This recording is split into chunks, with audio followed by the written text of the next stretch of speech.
Un petit garçon décède à l'école après que son inhalateur a été confisqué.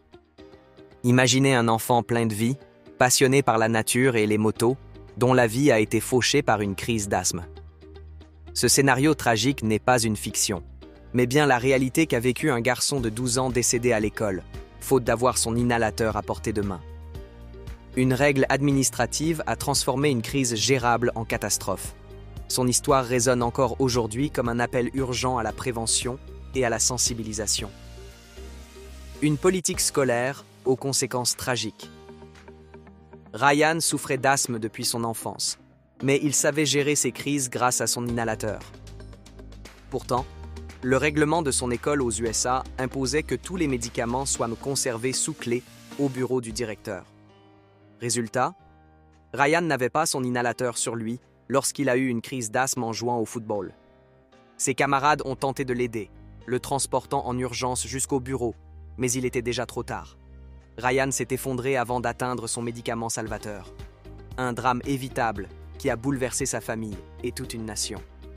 Un combat pour éviter d'autres drames. Face à cette injustice, Sandra Gibbons, la mère de Ryan, a décidé d'agir. Déterminée à éviter que d'autres familles ne vivent la même douleur, elle a lancé une pétition et plaidé pour une modification des lois scolaires. Grâce à son combat, le projet de loi 135, connu sous le nom de loi Ryan, a été adopté en Ontario. Désormais, les écoles sont obligées d'autoriser les enfants asthmatiques à porter leur inhalateur sur eux, à condition d'avoir un certificat médical. Cette avancée a été saluée par l'Asthma Society et de nombreux médecins qui rappellent que l'accès immédiat aux médicaments est essentiel pour sauver des vies. L'asthme, une menace encore sous-estimée. L'histoire de Ryan met en lumière un problème encore trop fréquent, la mauvaise gestion des crises d'asthme en milieu scolaire. En Amérique du Nord, bien que des lois autorisent les élèves à garder leur inhalateur, certaines écoles continuent de l'interdire, par souci de réglementation ou par méconnaissance des risques.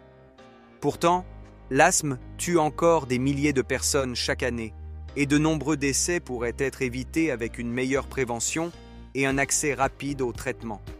Sensibiliser pour sauver des vies. L'histoire de Ryan Gibbons est un rappel poignant. Une simple règle administrative mal adaptée peut avoir des conséquences dramatiques. Grâce au combat de sa mère, des milliers d'enfants asthmatiques peuvent désormais respirer plus librement, sans craindre qu'un règlement leur coûte la vie. Partageons cette histoire pour sensibiliser et protéger les enfants asthmatiques.